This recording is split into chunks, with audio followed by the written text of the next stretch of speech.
ना कुछ किया न कर सका, ना कुछ करने यो, ना कुछ किया हो आपने, प्रभु आप ही करने यो।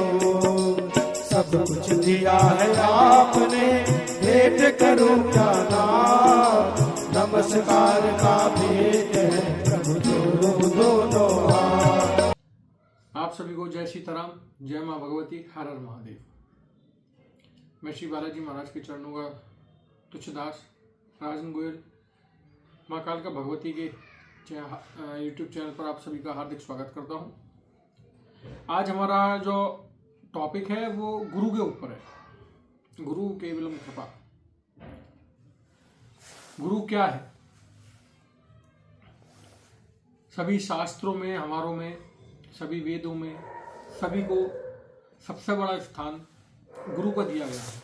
ईश्वर से भी ऊपर स्थान गुरु का बताया गया है।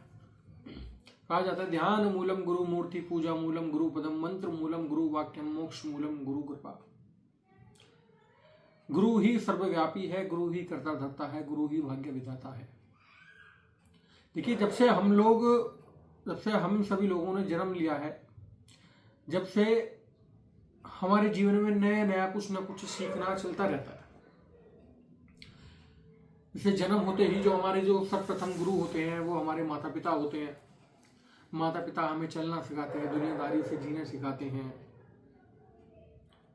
भौतिक चीजों में कैसे कहाँ क्या करना है, सभी वो सब चीजें हमें हमारे गुरु रूपी माता पिता सिखाते हैं। उसके बाद में बच्चा स्कूल भी जाता है तो वहां भी गुरु ही हमें पढ़ा रहा होता है, गुरु ही सब चीजें कर रहा होता है। खैर आजकल के मॉडर्न उसमें टीचर्स कह देते हैं, उन्हें शिक्षक जो एक गुरु है। हम जिससे भी कुछ भी सीख रहे हैं, चाहे वो छोटी चीज हो बड़ी चीज हो, वह एक गुरु है।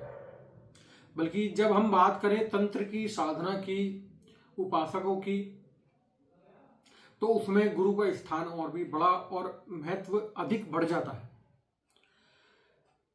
गुरु पर विश्वास हमारा दृढ़ होना अति आवश्यक है। सबसे बड़ी जो पूंजी है वो हमारी गुरु है। गुरु दीक्षा के समय गुरु हमें एक गुरु मंत्र प्रदान करता है जो पूर्ण रूप से गुप्त रखा जाता है, और वह गुरु मंत्र इतना सक्षम होता है कि वह सर्व कार्य करने में बहुत ज्यादा शक्तिशाली साबित होता है। जो भी तुमने चाहे अपने जीवन में कोई भी साधना करी हो, किसी भी देवी देवता को भजा हो, कुछ भी करा हो, पर जो तुम्हारा गुरु मंत्र है वो सर्वशक्तिशाली, सर्वशक्तिमान है। गुरु में हमारा पूर्ण रूप से पूर्ण श्रद्धा होनी चाहिए। तन मन धन से हमें अपने गुरु में श्रद्धा रखनी चाहिए। क्यों? गुरु के वचन ही हमारे लिए सर्वोपरि होते हैं। अगर आप लोग भी अपने गुरु को कोई वचन दे रहे हैं तो आप भी उस पर बिल्कुल खरे होते हैं, आप भी उसे पूरा करें। क्योंकि अगर आप अपने गुरु के साथ दगा करेंगे तो आप लाखों करोड़ों जाप कर लेना, आपको कभी भी आपके इष्ट की कृपा नहीं मिलेगी, ना ही कोई भी आपको साधना में सफलता मिल पाएगी। इसलिए सर्वप्रथम गुरु कहा गया है। गुरु के बाद हमारे गणेश आते हैं, वरना प्रथम पूज्य गणेश है, पर यहाँ गणेश से भी पहले गुरु का पूजन करा जाता है। क्योंकि गुरु ही हमें मार्ग दर्शाता है कि हमें आगे साधना पथ हो, तंत्र पथ हो, मंत्र पथ हो, यंत्र पथ हो, हमें उस पर किस प्रकार आगे बढ़ना है। गुरु ही हमें गोविंद तक का रास्ता बताता है। हमें अपने गुरु में पूर्ण रूप से श्रद्धा और विश्वास रखना चाहिए। जो गुरु हमसे कह रहा है, हमें बिना कोई सवाल करे, बिना इफेंट बट के हमें अपने गुरु के आदेशों का पालन करना चाहिए। जैसे कि आजकल के समय में चल रहा है कि कोई भी व्यक्ति हो, दो साधना करी नहीं, गुरु बन के बैठ जाते हैं, या गुरु को फिर वो महत्व देना कम कर देते हैं। पर ऐसा नहीं होना चाहिए। गुरु हमारे लिए सर्वोपरि है, सर्वोपरि था, सर्वोपरि रहेगा। गुरु ही ऐसा है। आप जब कहीं साधना क्षेत्र में, कहीं आप कोई साधना कर रहे हैं और आपको वहां आप किसी मुश्किल में हैं, तो आपको वहां माँ बाप आदि कोई याद नहीं आते। आपको वहां केवल गुरु याद आता है कि गुरु जी मुझे बचा लो बस। तो इसलिए तंत्र में हम बात करेंगे, सर्वोपरि गुरु है। गुरु के द्वारा ही कहे गए विधि विधान सब चीजें हमें गुप्त रखने चाहिए, आदि उनके आदेशों का पालन करना चाहिए। जैसे वो कहें हमें उस प्रकार से साधना आदि क्रियाएं सभी करनी चाहिए। और अगर वो किसी चीज के लिए मना कर रहे हैं तो हमें कुछ भी करना पड़े पर हमें कभी वो काम नहीं करना चाहिए जिसके लिए हमें हमारे गुरु ने मना करी है। साफ तौर पे गुरु में पूर्ण तरीके से निष्ठावत रहो, चाहे तन से हो, मन से हो, धन से हो, कैसे भी हो। जो गुरु कह रहा है वो हमारे लिए सर्वोपरि है। आज का समय युग के हिसाब से चेंज हो गया, वरना गुरु के पास बैठा तक नहीं जाता था। तुम गुरु के बराबर में नहीं बैठ सकते। आजकल तो सभी लोग बाग पता नहीं क्या क्या विधि विधान चला रहे हैं, कैसे कैसे क्या क्या करते हैं। देखिए, गुरु तंत्र में अगर मैं बात करूं, गुरु ही सर्वोपरि है। गुरु ही आपको साधना में सफलता दिलवा सकता है, गुरु ही आपको सिद्धि प्राप्त करवा सकता है, गुरु ही आपका भाग्य विधाता होता है। गुरु एक तत्व है असल में। खैर, सबसे बड़ा इस ब्रह्मांड में ईश्वर तत्व बताया गया है, पर ईश्वर तत्व से भी बड़ा जो तत्व बताया गया है वो गुरु तत्व बताया गया है। तो इसलिए हमेशा अपने गुरु के प्रति निष्ठावान रहे। जो वह आपसे कह रहा है उस पर कभी भी कोई भी सवाल जवाब ना करें। बिना इफ एंड बट के जो आपके गुरु ने आपको आदेश दिया है या कुछ भी करने को कहा है वो आप करें। गलत के लिए मैं नहीं कह रहा हूं, बट पूजा विधि विधानों के लिए मैं बात कर रहा हूं यहाँ पे। क्योंकि आजकल बहुत सारी जगह फ्रॉड आदि केस भी बहुत सारे चल रहे हैं। मैं उस चीज के लिए नहीं कह रहा हूं, पर आपको अपने गुरु में पूर्ण रूप से निष्ठा रखनी चाहिए, श्रद्धा रखनी चाहिए। तभी आपको आपकी और भी शक्तियों की, आपके इष्ट की आदि सभी की कृपा प्राप्त होगी और आपकी साधना आदि चीजें सभी सफल होंगी। जैसे जैसे आपका गुरु कहे ऐसे ऐसे आप करते जाएं। गुरु का पूजन बिल्कुल दिल से करें, एकाग्र होकर, क्योंकि गुरु ही हमारी सफलता की कुंजी है असल में। गुरु मंत्र का ज्यादा से ज्यादा जाप करें, जितना हो सके।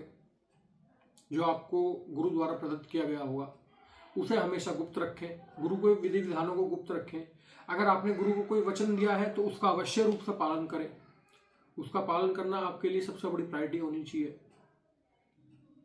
बाकी जैसे जैसे आपका गुरु कहे उस हिसाब से आपको चलना चाहिए। मैं यही कहूँगा, गुरु के प्रति हमेशा निष्ठावान रहे। क्योंकि अगर आपकी गुरु में श्रद्धा है, गुरु पर आपका पूर्ण रूप से विश्वास है, तो आपको कहीं भी कोई भी असफलता नहीं छू सकती।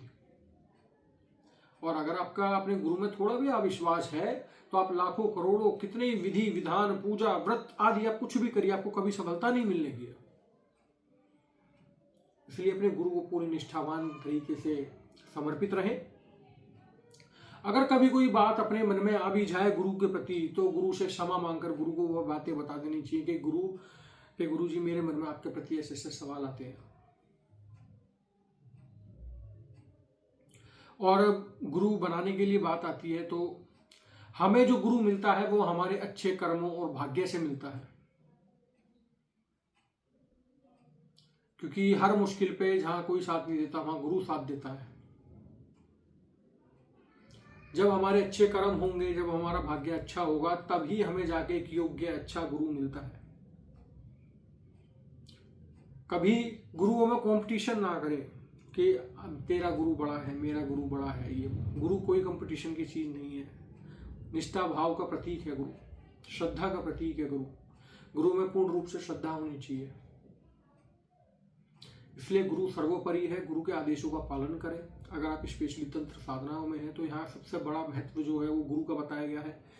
बड़े से बड़ी शक्ति हो, कोई भी हो, कोई कभी भी गुरु का विधान नहीं काट सकती, ना ही कोई गुरु के वचन से आगे जा सकती है। हम तुम लोग तो फिर भी इंसान हैं।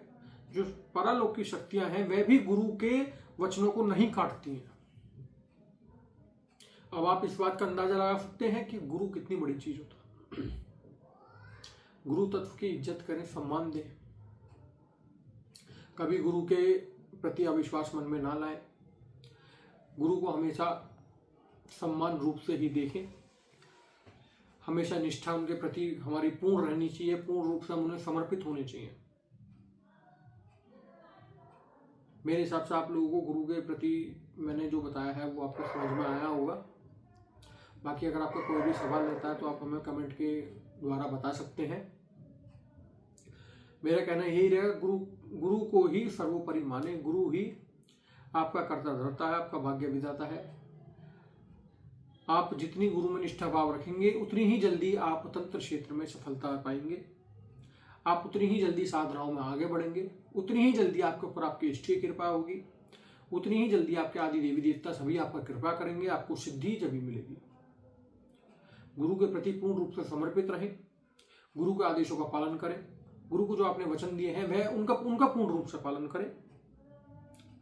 और गुरु को सर्वोपरि ही मानना है, क्योंकि बिना गुरु के पूजन के गणेश पूजन भी नहीं हो सकता तंत्र क्षेत्र में या साधनाओं में। खैर, जो उपासक हैं, साधक हैं, वे सभी गुरु का महत्व जानते हैं। इसी के साथ मैं अपनी वाणी को विराम दूंगा। आप सभी को जय सीताराम, हर हर महादेव, जय मां भगवती, जय गुरु महाराज।